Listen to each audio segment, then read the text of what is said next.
That was Brittany and Matt from Charlene's Diner on Main Street in Jewett City. There are only a few things that have been able to stand the test of time in Jewett City, and one of them just happens to be Charlene's Diner, who just celebrated their 40th anniversary in business. How do you stay in business that long in a small town like Jewett City? It's a simple recipe, really great food and friendly service, and of course, family. You'll feel like family too, because you'll always be greeted with a smile that makes you feel like you're right at home. Stop by for breakfast or lunch 7 days a week. If you don't have any time, well, that's no problem. Order ahead and your food will be waiting for you when you walk into Charlene's door. You can find Charlene's Diner on Facebook too. Stop in and join the family for breakfast or lunch today. I'm Charlene. Come to Charlene's Diner and order what you want and eat what you get. And good morning. It's 9:03. Time to take a look at the forecast right now. Here he is. He's not a meteorologist, and he only has one job. That's Paul Ash. Good morning, everybody. And right now, the temperature downtown Jewett City, 27 degrees. Sunny today with highs near 40 degrees. Could be a little wind around between 5 to 10 miles per hour. But tonight, partly cloudy this evening, then becoming cloudy after midnight. Lows around 26 degrees. For your Tuesday, some clouds in the morning will be given way to mainly sunny skies by the afternoon. Highs will be around 54, and that's right, 54. And for Tuesday night, clear skies, lows around 27.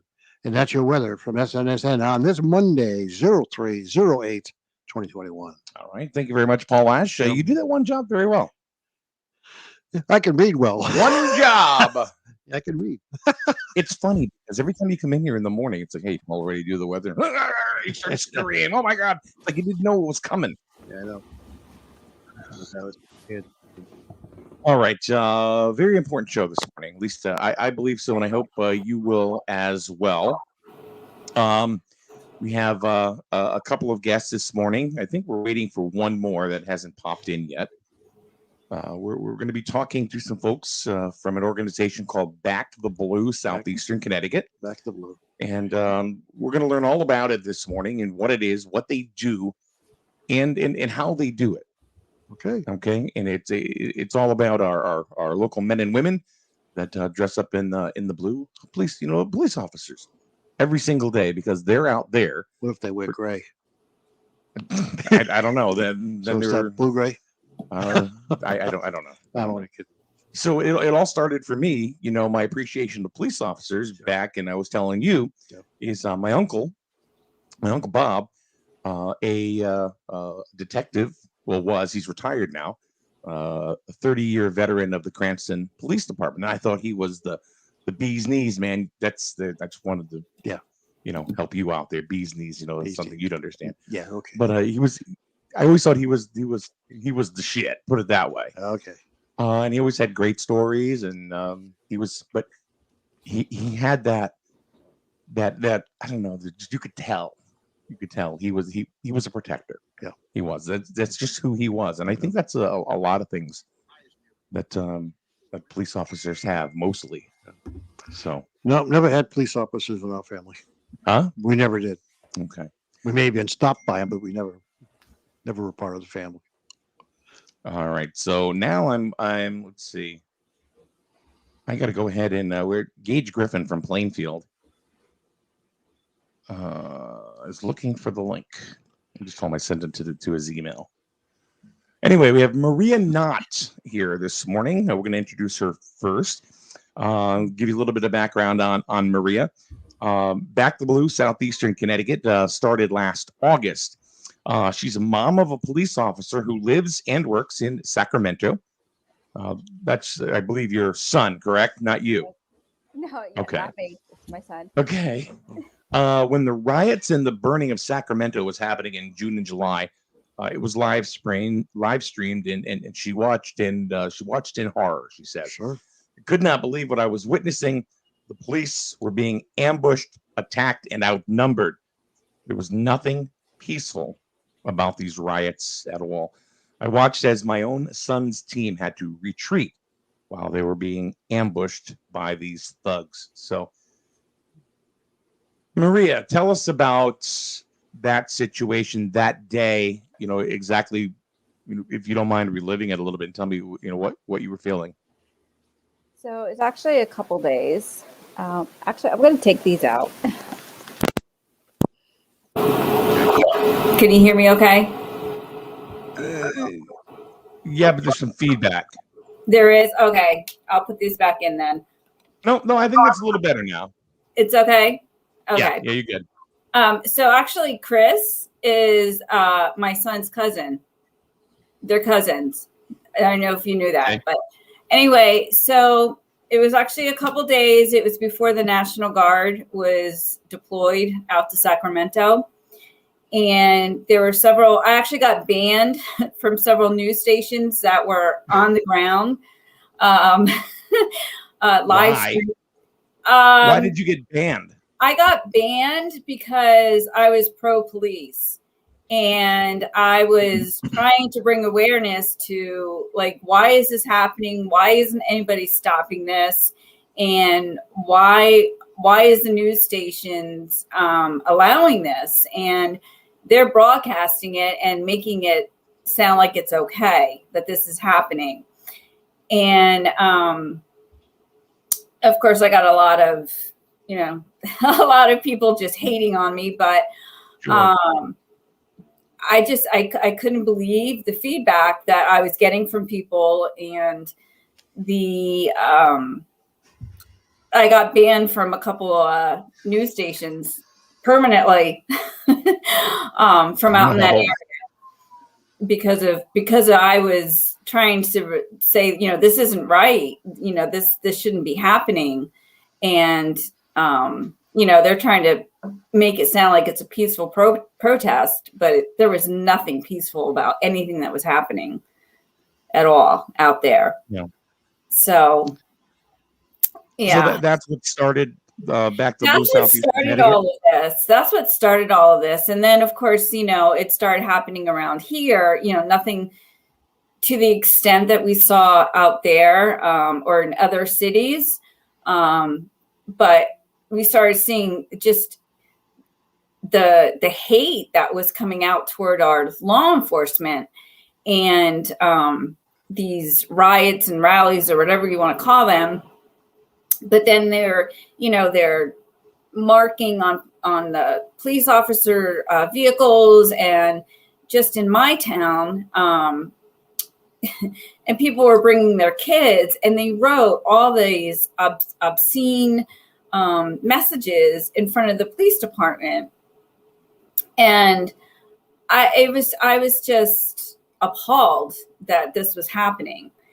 And I felt like I was alone. And then if I spoke up, then I was getting backlash from people that I was surprised I was getting backlash from.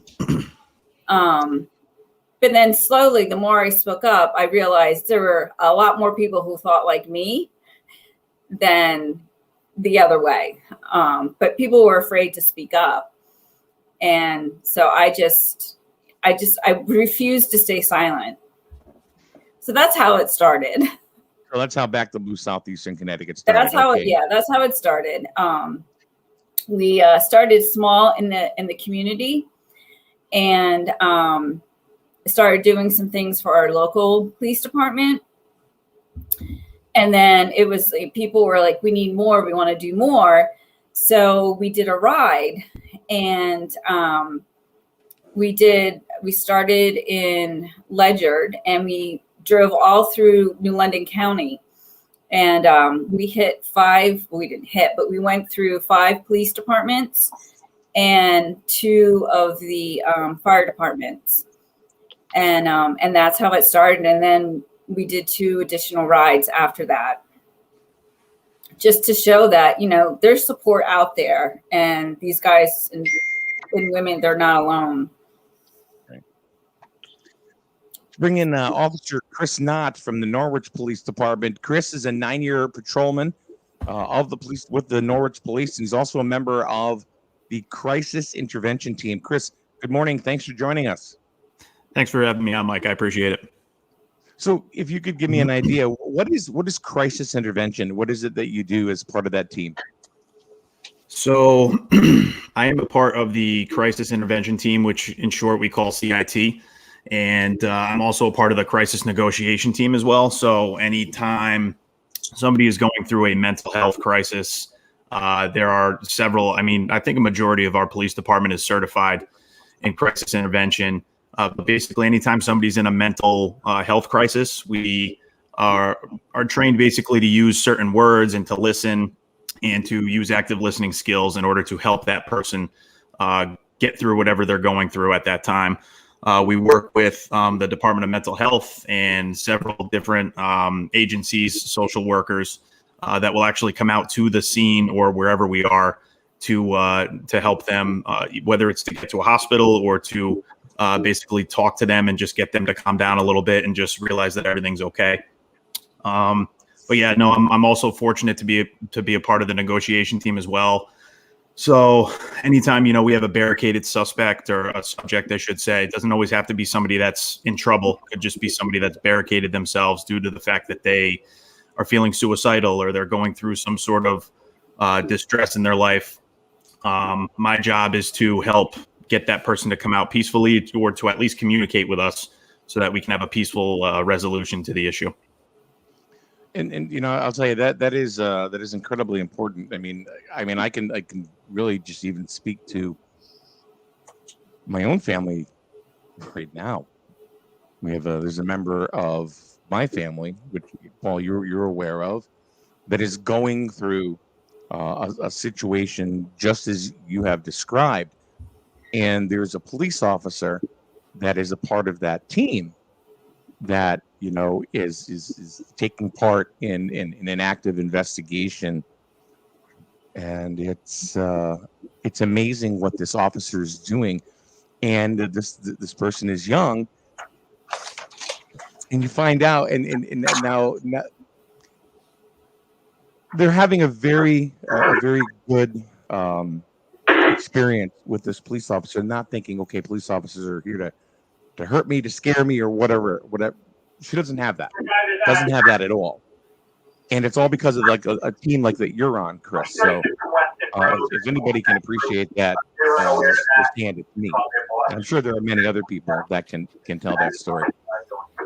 Now, the other thing is, Chris, too, is that as a professional, you have to, I would assume, you have to overlook anything else that's going on in your personal life too. When you're out there as a police officer and you're doing this job, how hard is that? Because what I want to do is I want to paint a little bit of a picture that police officers are normal people too. You're superheroes when you have the uniform on and you're out to serve and protect. But there are different situations in your life which there's incredibly stressful. But you have to kind of overlook that when you put on the uniform. So how do you do that? I guess is the question. Because I wear my heart on my sleeve, and how does that happen? Well, I tell you what. For me, it's easy. I grew up in a law enforcement family. That's all I knew growing up. So for me, I have my mom, my dad, grandfather, aunts, cousins, we all work in the same field. So I grew up in that environment. So listening to the stories that my mom and dad told me and just listening to them talk about work and being a police officer in general was something that I was always fascinated by.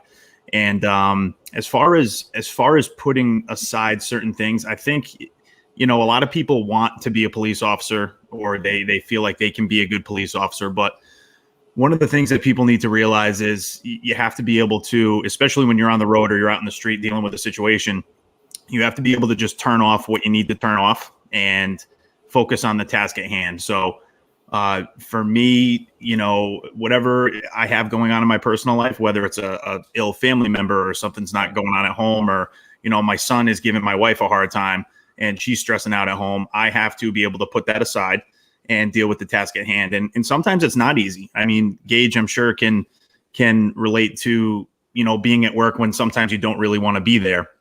But when you're on a call or you're dealing with something like a barricaded, subject or a shooting or a stabbing or, something like that, it's something that some people can just turn off and focus and some people can't. And unfortunately, it sometimes you have to be able to just say, you know what, I got to put what's going on at home aside and just do what I have to do, because somebody's life could be at stake, your partner, your fellow officers, the innocent people in the community. So that's kind of how I do it. It's pretty easy for me. Sometimes it's a difficult thing to explain.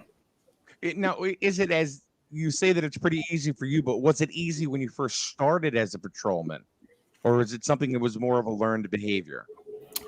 That's a great question. I think it is learned. I think sometimes, with the right training officers, I had 3 fantastic field training officers when I was brand new that taught me how to not only do my job, but how to handle my job in a professional manner. And, it is learned, because sometimes when you're that brand new officer on the road and you're trying to take in everything that's being thrown at you, and, you do kind of learn it in a way. But for me now, it's, being on going on almost 9 years now, it's just like a natural thing to just turn it on and off. Got it. All right, let's welcome in now also another police officer in our community, Officer Gage Griffin of the Plainfield Police Department. He's been on the force nearly 3 years, and he was born and raised in the Plainfield area, exactly where he works. And he says, small town, but very busy. Good morning, Gage. How are you? Good morning, Mike. Thank you for having me. No, I appreciate you jumping in there, especially on such short notice. Absolutely. Working patrol currently, so I apologize for any overhead. But like I said, I'm on patrol right now, so glad to be Chief, I said thank you. Thank you very much. I'll let him know. So now, how hard is it, Gage, for to work in your own community where you grew up? I mean, how do your friends, colleagues, or anybody that how do they address you now that you've gone from being Gage to being Officer Griffin in your hometown? Yeah, it's a great question. I get that all the time, actually, and it's really no different than if I were to see them in any other capacity. They still That's key right there. I'm glad you said that. Yep, and I treat them no differently. It's they show me respect. I show them the respect, as if I would if I saw them, out at the grocery store off duty. It can be awkward, when there is a job to do and you have to take enforcement action against somebody that you do know. But that's what you sign up for. When you're working in a town that you grew up in, or a small town where you might know a lot of people.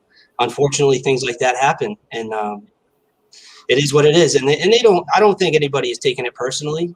Somebody that I might have acquainted with, in the past that I've, stopped on a motor vehicle stop, or, had to take enforcement action against them on a call.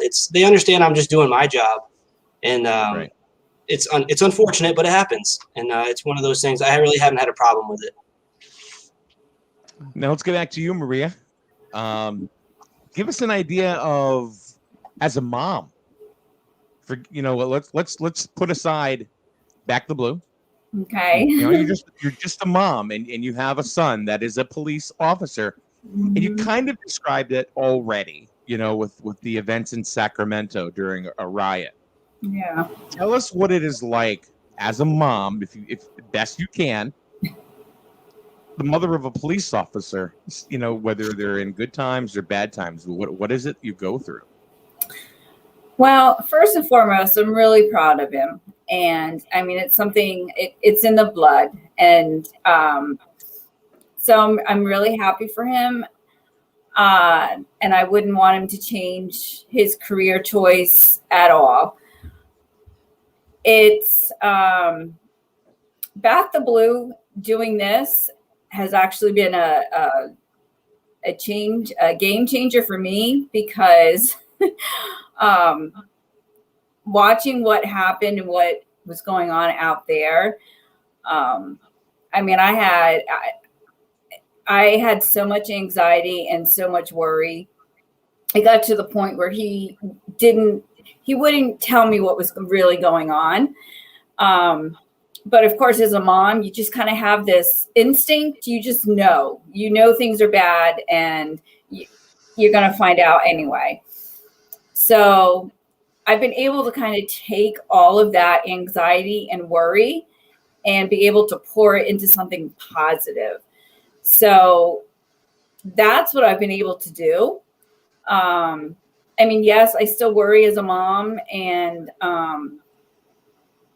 and I mean, I pray for him every day. I pray for all of the officers every single day. I believe in faith, and that's who I am. But so, I mean, the worry is always there. And, I see the increase of suicides and just the murders that are going on. And I try not to focus on that. But it's real. You can't escape it. It's there. And, and he's always trying to reassure me, Mama, it's good. Don't worry. But, as a mom, I mean, that's your child. You can't help but not worry. Of course. So, yeah, it's, but it's a difficult question to answer. I mean, when you put on a spot really like that. It really, especially, in today's world, the way it is, I mean, it's just, I mean, I see so many police officers, all the time. And I just want to hug them and just, I feel for them. And I just. Maria, I do too, but they think it's a little weird. Yeah, I know. And I'm like, I really can't do that. I really can't stop and hug every officer that I see. But here comes this big fat guy. Hey, Officer Knott, give me a big hug. Yeah, I know. It's just, I don't know. It's like, it's this mom thing, it's like, okay, I can't take care of all of them, but yeah, it's just, but I'm thankful that I was able to take all of the worry and pour it into something that I believe has been positive, that it has been, the group is a safe place. We worked really hard to keep it a safe place, and, bring awareness and bring positivity, and, and just keep moving in that direction. And, we're going to fight back. We're not going to cave in, and, and we just want to be there. I mean, and then one of the things for awareness too is, they go through a lot of trauma, and they deal with a lot of, like Chris was talking about, some of the situations that they have to go through, is a lot. And, I think it's important that, there's resources and that they know that there's resources available to them. And I know, and I think it's great that there are peer connections in many of the police departments, and there's chaplains in the police departments as well. Norwich is great for that. Other departments are too. So, but it's a hard question to answer. I mean, it's hard to pinpoint. I would think your exact feeling, especially when you're not really in the moment. Mm-hmm. Right now, all of a sudden you're trying to look. It's got to be very, very hard. I mean, I don't. I mean, I my son manages a restaurant, so I mean, I just worry about if he's going to get a fry burn or something. But I mean, Yeah. you must be. Of course, it's a completely different level. Now, I want to switch it around. And Officer Knott, let me ask you, what is it like when you talk to, or like your family members, whether it's your parents or your guardians, when you grew up, or aunts, uncles, is it difficult for you to talk to them knowing that they're worried about you every time you put on the badge? That's a good question. Honestly, no, it's not difficult for me to talk to my family members about it, because they've all lived it. Between my mom and dad, and whether it's at family events or even just talking to my mom and dad, it's super easy. It's super easy for me to talk about it. I'm a huge advocate for talking, and I think that's something that police officers are really, really, really bad at, is communicating their feelings or communicating their experiences. They tell you in the academy, and they tell you, going through this process, that, your significant others may not understand what you're going through, and, you may not want to talk about things, this, that, the other thing. My wife, we got married I was probably, I think, 7 years into my career at that point. And she learned very quickly that she wasn't really going to be able to avoid it just because of some of the things that I've personally gone through as a police officer. And she prefers that I talk to her about it, because I learned early on that if I don't talk about things, especially with my family members who have been through what I've been through, that the tea kettle kind of overflows a little bit and you get angry and you get distraught, and, you know, then you shut down emotionally, physically. You don't want to talk to your friends or do anything. So no, I found later on in my career that talking is one of the best things that you can do. And whether it's professionally or whether it's with a family member, you know, sometimes they may not want to hear exactly what call you went through or what you experienced at work that day, but it does help. And to have somebody in your family that you can talk to about it, that's kind of, you know, a third party not really knowing what's going on. It's a huge, huge thing. And I've never really had an issue with it, thankfully. So I'm fortunate in that regard. Yeah. And Officer Griffin, same thing. Let me ask you. I mean, you're probably I would say you're the youngest of the group. How old are you? I'm 26. Okay, so I believe you are the youngest of the group. Now, are you married with a family? I'm not sure. I don't know. Not married yet.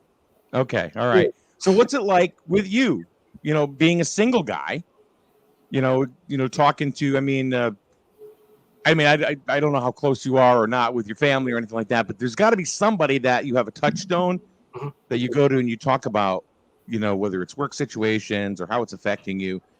How does it affect them, and how easy basically what I asked Officer Knott, how easy or difficult is it for you?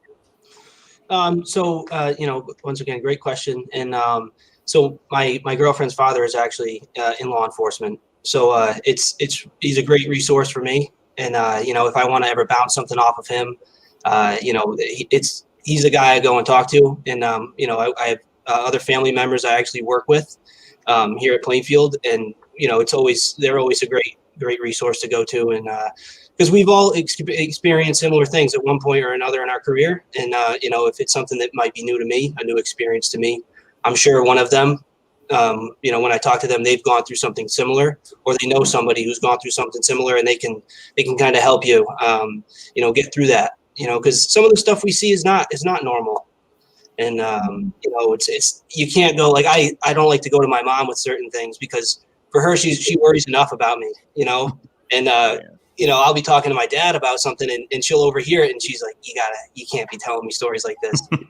And so, like, you know, I know I kind of have a filter, you know, when I'm around my parents, and just because I don't want them to worry more, you know, but I definitely have a great group of people, not only here, but, you know, back at home that I can speak to. And I think it's great. Like Chris said, it's great to talk about it. And, you know, it's not always easy, you know, initially to talk about things, but once you kind of get it off your chest, like, you know, it's great. And it really, it is beneficial. And I highly recommend, you know, reaching out to somebody when you're in need, you know, when you feel like you need to get something off your chest, and it's great. So.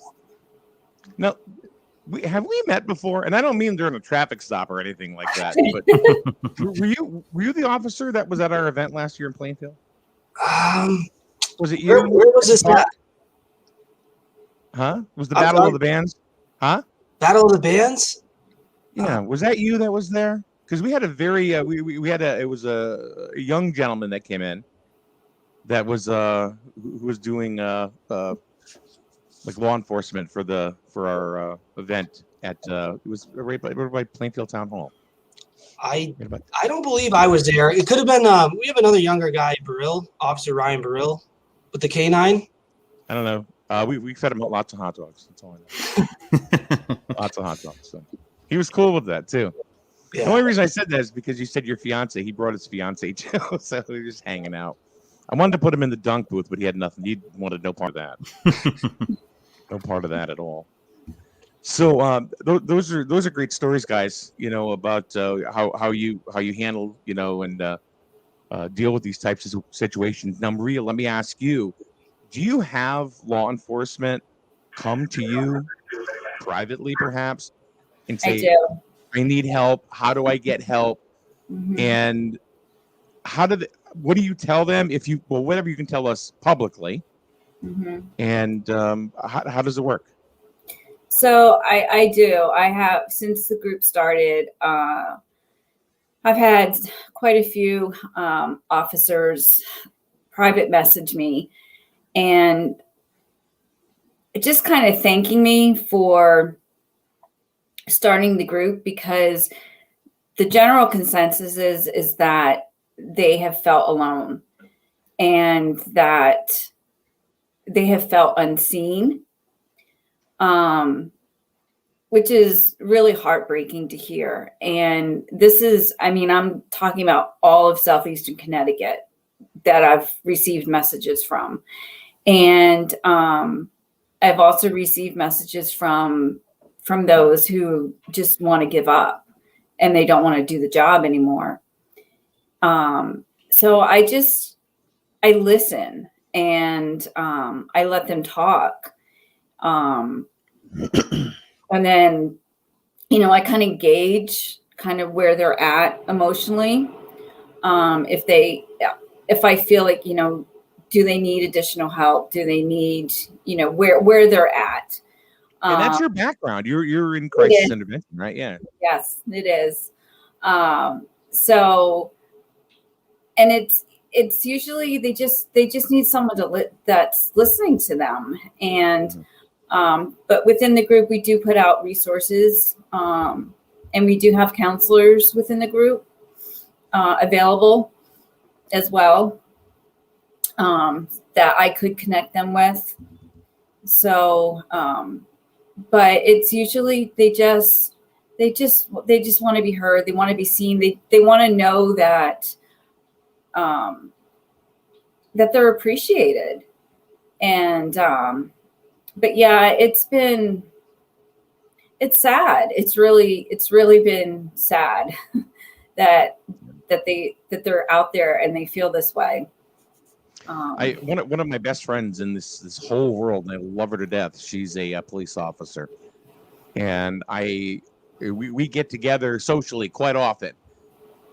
And you know who I believe you know who I am speaking to, Doreen Coe. Yes. You know, from the New London Police Department. They're wonderful. Yes.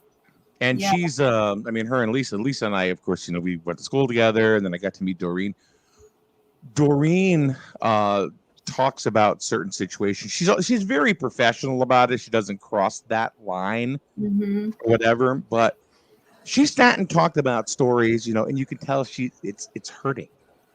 And we're talking, I mean, she has a military background. Yeah. You know, and you see now, you know, I mean, of course, you know, she won Officer of the Year one year. I love her, but I also respect the holy hell out of her. Oh yeah. For exactly what she does, you know. So I guess as far as being a part of just the public, I've never looked at police officers as being somebody scary. No. No. You'd be surprised back in the 70s. And Paul, am I right? Or Right. You know, I was when I was driving, I was a teenager. I mean, when you get pulled over by a state cop, he was going to ream your ass out. You were afraid of him. back then, yeah, Absolutely. back then you had these guys, they're puffing their chest out and they're, you know, whatever. Absolutely. You didn't know what was going to happen. Yep. But growing up in a small town like Jewett City and having the Jewett City Police Force when it was here, everybody knew the guys. Right. You know, right. and they were also very, very good to the kids. So I had that. I had that one up, you know, over, you know, and then like Terry Sumner, for example, who's a former state police officer. Yeah. Even to this day, I mean, he's a friend. I mean, the man did my brakes on my car about a month ago, you know, but every time I see him, I say, hello, sir. It's that respect level. And his son, who's a resident state trooper. Right. Out in the public, you know, if I see him somewhere he's not wearing it, I go, hey, what's up? You know, I call him by his first name. If I see him in the public, it's Officer Sumner. It's always that. Chris, if I was to see you with your uniform, it'd be Officer Not. Same thing with you. You know, I don't care. I'm 30 years older than you, Gage. I would still give you that respect because you're the one that's putting on the uniform, putting the badge on. That's right. And you're the one that's out there making sure that my ass gets home safe. Mm-hmm. And then you guys have to go home and deal with all the baggage. And I don't think people quite understand that They don't. at all. Mm-hmm. So where do we go from here, Maria? So, and that's the problem, is that I don't know when and where in society that respect was lost. Because what they do and what they represent deserves that respect. And I know that I grew up respecting law enforcement. My children have grown up respecting law enforcement. And I know that their children will grow up respecting law enforcement.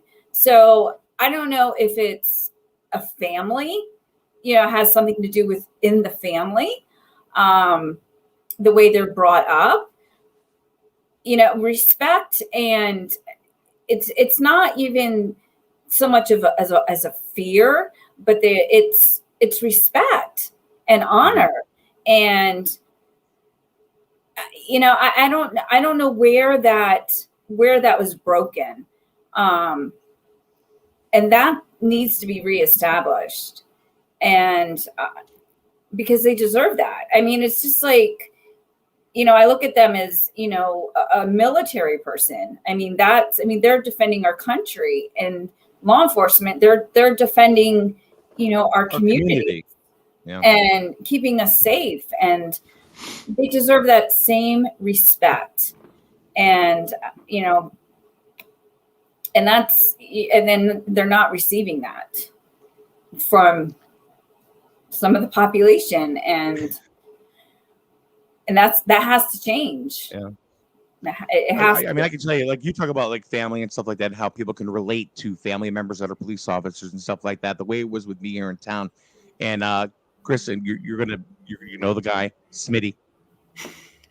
Okay, he's a Norwich police officer currently. He was a Jewett City police officer. Now he was always fine to me as a kid. Remember when I first got my first car? I'm driving to school, and up in there's a Y where it goes Pleasant View and Taylor Hill. He was smack dab in the middle. Now the Jewett City Police Department at this point had just received radar guns. He's in the corner, and he's looking right at me, and he's laughing his ass off. And he takes the gun like this, like he's pointing it right at me. I'm 16 years old. What do you think happened? I slowed down to a crawl. My window was open. He looks at me and goes, "Have a good day, Mike."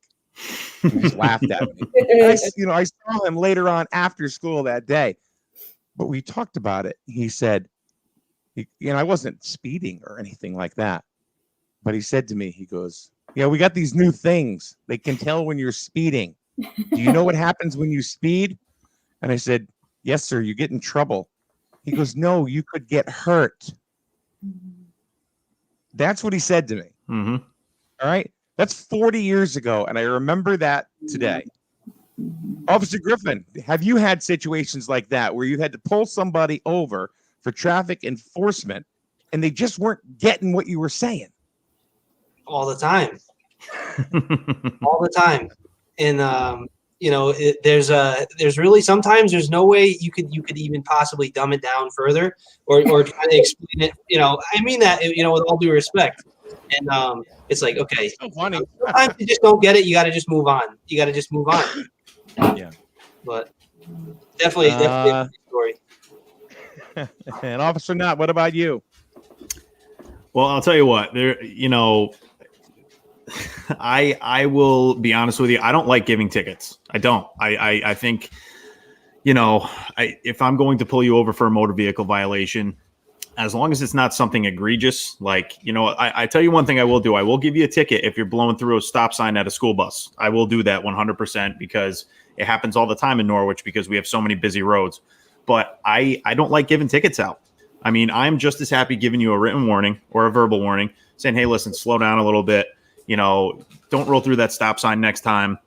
I feel like you get more out of the interaction with the community when you talk to them like a human being and you say, hey, listen, people make mistakes. Let me just get your license, your reg, and insurance. And as long as everything's good, you'll be on your way.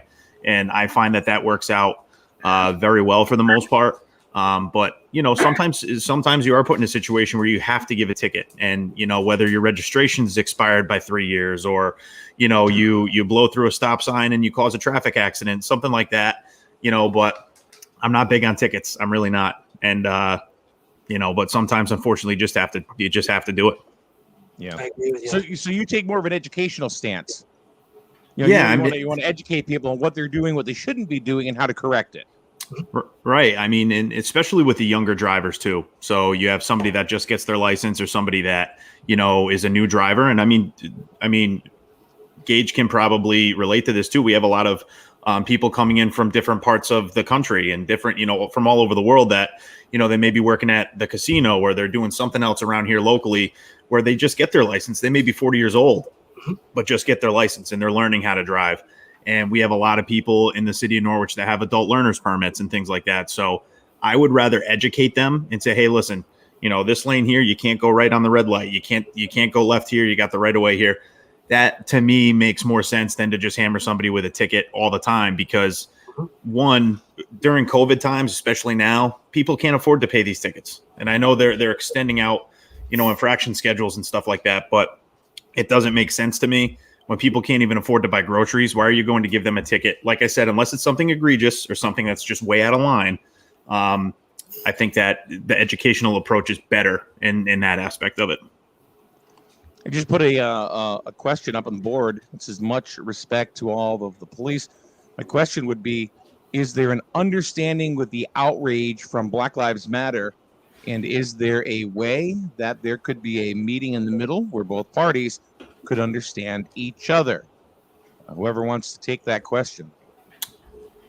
I'll be the first one to answer this, just because we had an experience in my jurisdiction that was a very successful one. It was a great meeting between the minds, I guess you could say. We, you know, after obviously the George Floyd incident took place, you know, departments and cities and towns all over the United States were in an uproar. And we had a very large protest in the city of Norwich, and I was not working that day, but I was well aware of what was going on, and I was checking in on the guys and the girls that I work with. And you can go back and see the video that people posted on social media and the news posted. We had a very, very successful, safe, and peaceful protest. Yes, was it loud? Was there a lot of people? Of course, but we banded together. And we had a very, very good outcome. Nobody got hurt. Nobody got seriously, like, you know, I don't even think anybody got arrested. It was a very, you know, well put together. And I got to give the credit to my police department in the city of Norwich for doing such a great job. And I've had nothing really but great experiences with people of all different races and nationalities after this George Floyd incident took place. So, you know, I take pride in that. And my department has been fantastic in dealing with all of the outrage and, you know, the uncomfortable situations that have been brought due to that incident. Officer Griffin, do you want to go ahead and piggyback that? Because I don't know. Have there been any protests in Plainfield? No, not that I can recall. We didn't have any particular events in our town. But you know, I think what Chris is saying is right on. In you know, had we been, you know, approached, you know, with this opportunity to have a protest in our town, I'm sure our guys would have reacted in the same way. And you know, we are just looking to just reach across and kind of come to that middle ground, as Daryl had stated in his question. And it just needs to be a better communication, in my opinion, between people. You know, we need to just, you know, be able to communicate without yelling and screaming. And you know, just because you might disagree with a small, you know, somebody's opinion on a certain topic, it doesn't mean that, you know, we're at odds with each other. It's like I said, I think communication is key. And like I said, Chris, right on, you know, with you guys, you know, we saw the way you guys handled that there, and that was awesome. And it's certainly, you know, should have been, you know, that's like the role model, if you would, you know, that's how it should be handled. You know, we don't need to be one side or the other. It's got to be, we're at the end of the day, we're all human beings. So yeah, and you know what, you can disagree, but you can still play in the sandbox together. 100%. So there you go. Ryan Robert put a comment up. We created Rose City United out of the protests in Norwich. It's a great group of people within our community. Ryan, I would love it if you would message me and give me some information about your group. Ryan is Ryan's a coworker of mine. He's a fantastic human being.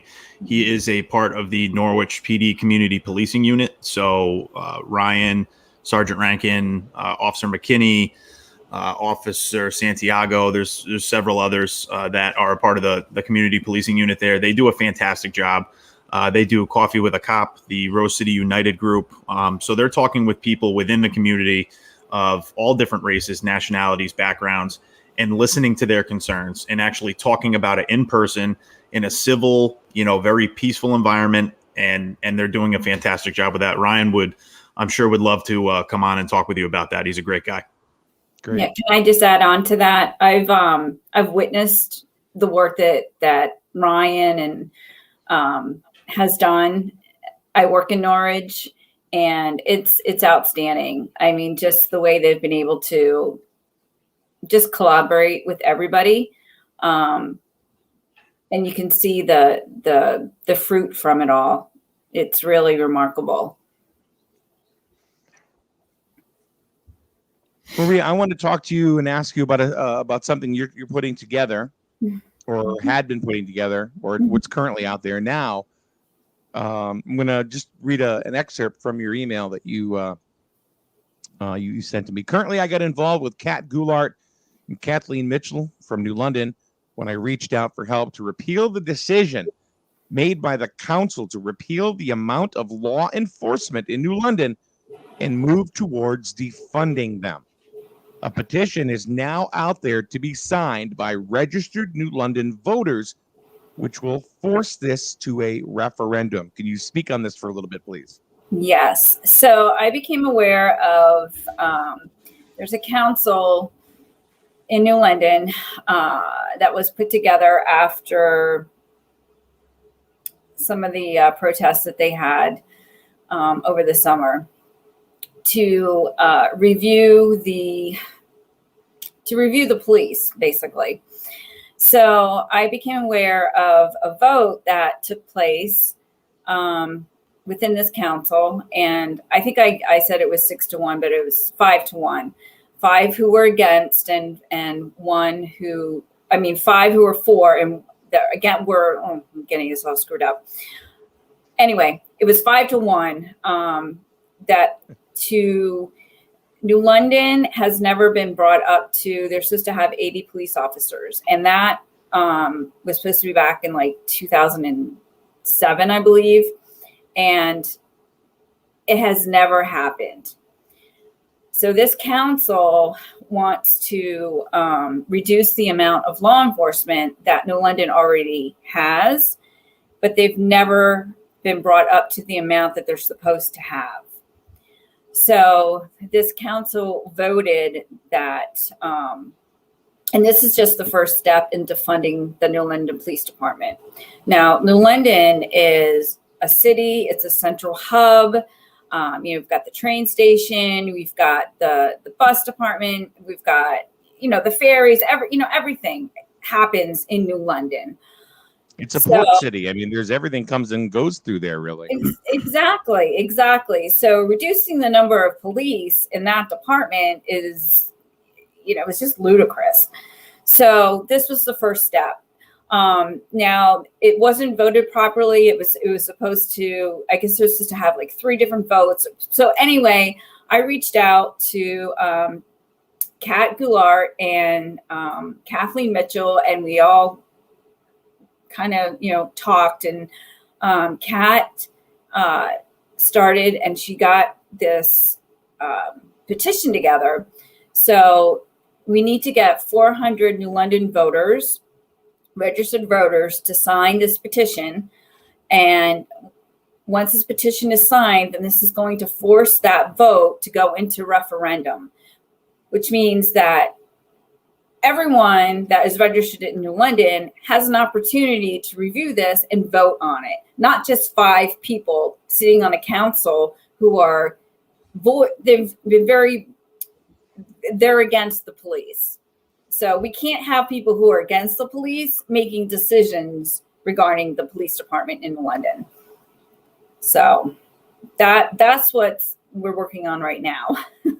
It's the way it should be, for the people, by the people, right? Right. Exactly. Right? It's Yeah. yeah. So I do believe the police union in New London, they may have, from what I've read, they may be getting involved in this as well, or already involved in this as well. I don't know. I don't want to speak to it because I don't know the exact involvement. But, we're not going to go quietly in the night. And I don't think they will either. So. Yeah. Well, I think it's certainly a great cause, and certainly something worth fighting for. That's for yeah. sure. I just, people who have never been involved in law enforcement, I don't think should be the ones making decisions regarding law enforcement. I'm a firm believer, and I say this all the time. If you're going to make decisions regarding law enforcement, be involved in law enforcement, and see what they do what they do. Spend some time with them, get to know them, work with them. Otherwise you can't make these decisions unless just because you're anti-police, you can't base decisions on that. So. Personally, to me, it's really incomprehensible how you can be anti-police.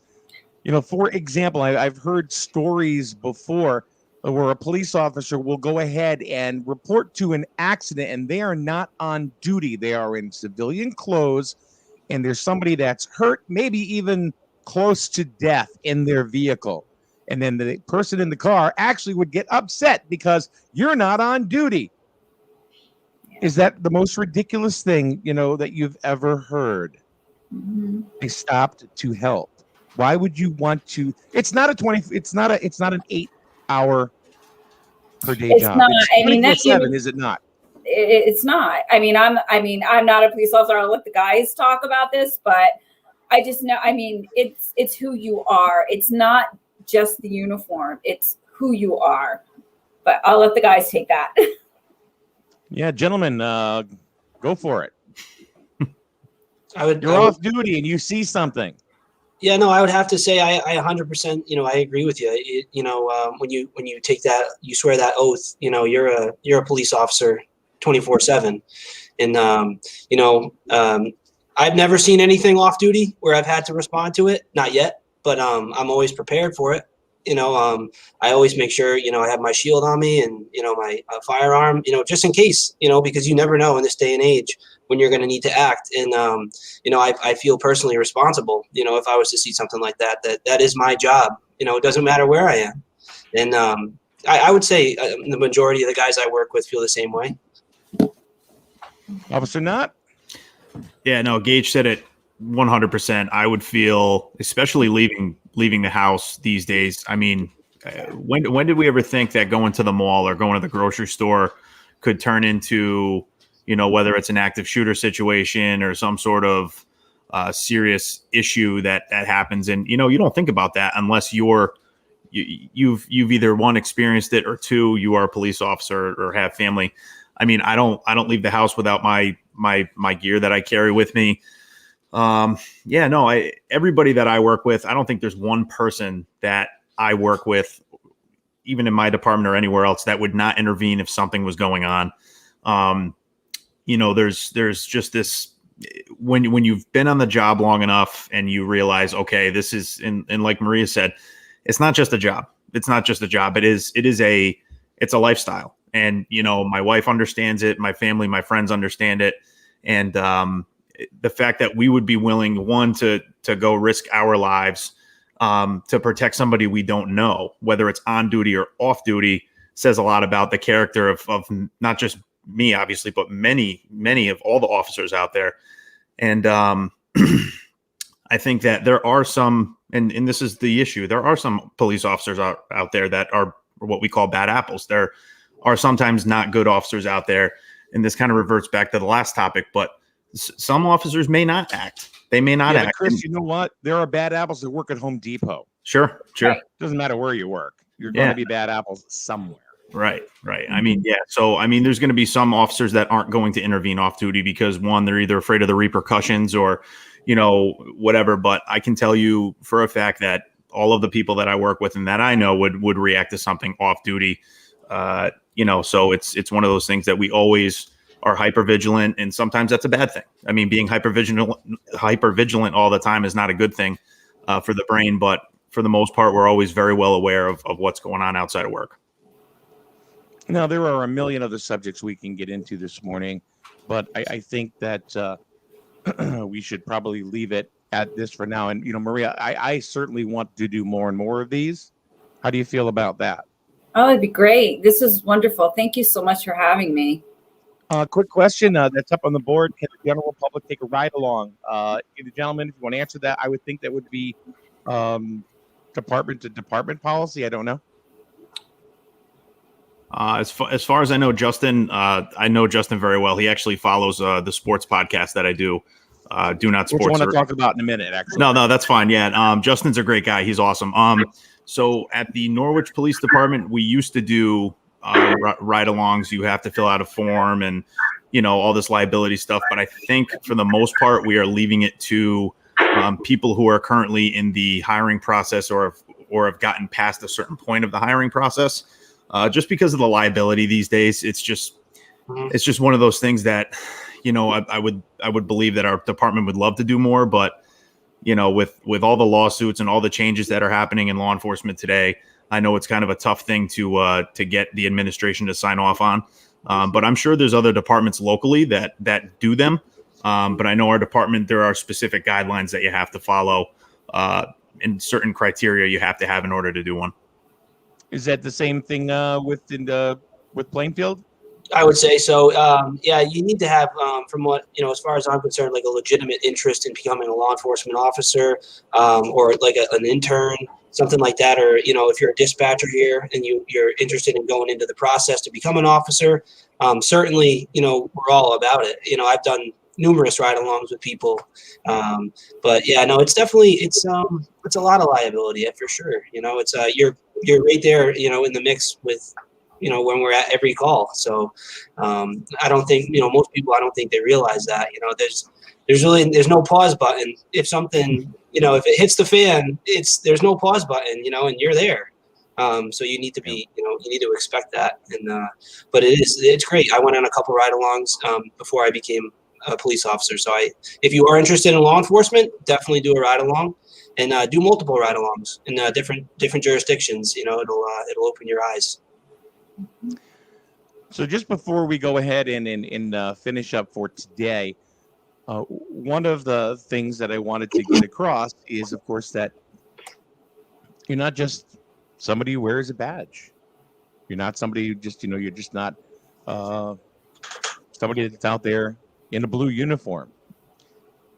Officer Griffin, what do you do in your spare time to kind of release, a little stress or whatever? I mean, everybody likes a Coca-Cola iced tea, an IPA or whatever. What is it you do to kind of kick back and say, yep, I'm done for the day? Well, my girlfriend and I love food.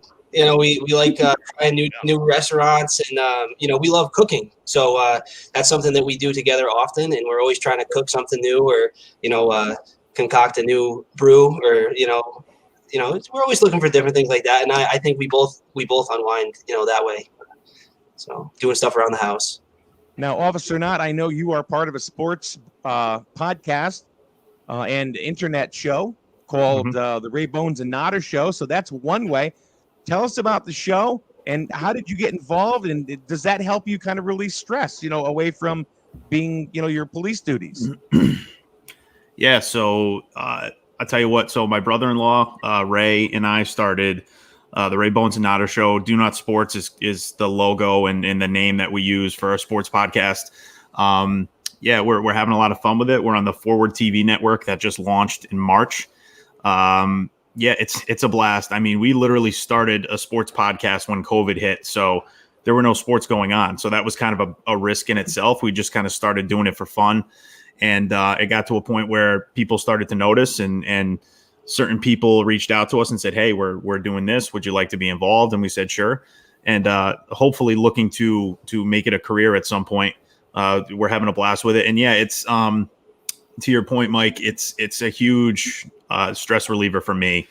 When we started this, I was kind of going through some of my own personal stuff, dealing with law enforcement and work. I had gone through an incident, and this was kind of my way to kind of just keep my mind off of it and keep busy. So yeah, it's a huge stress reliever for me. I'm a sports fanatic: football, baseball, golf. I love to try to at least play golf in real life instead of just talking about it. I can't miniature golf. Yeah, mini golf I'm great at. I mean, mini golf, I'll go up against anybody, you know. But no, it's a huge stress reliever. And again, spending time with my family. My son just turned 1, you know, getting out on the motorcycle, like Gage said, eating, you know, cooking, all sorts of, you know, going out on the grill. That's what I live for, man. It's great. So, you know, one thing I will always say is always have, for officers out there or for people who want to become a police officer, always have something to fall back on. Always have an activity or a hobby or something you love to do outside of the job, because the job at first will consume your life. It'll consume you. You're going to think about it 24/7. And eventually you're going to learn that you don't have to do that to, you know, you don't have to think about it all the time to make yourself a good police officer. Doing the things outside of work, exercise, you know, being with your friends and family are all huge things to have a happy and healthy, successful career. Maria, if you could kind of sum up this morning and where do you want to see Back the Blue Southeastern Connecticut go? Well, this was great. Thank you for having all of us on this morning. I would like to see Back the Blue Southeastern Connecticut continue to bring awareness, educate the communities, the public, continue to support law enforcement within our area, to be available for resources, to be a safe place. And, you know, somehow if we can get to a place where we can bridge that gap, I would love to be able to work on that as well. But we will be planning a September 11th event.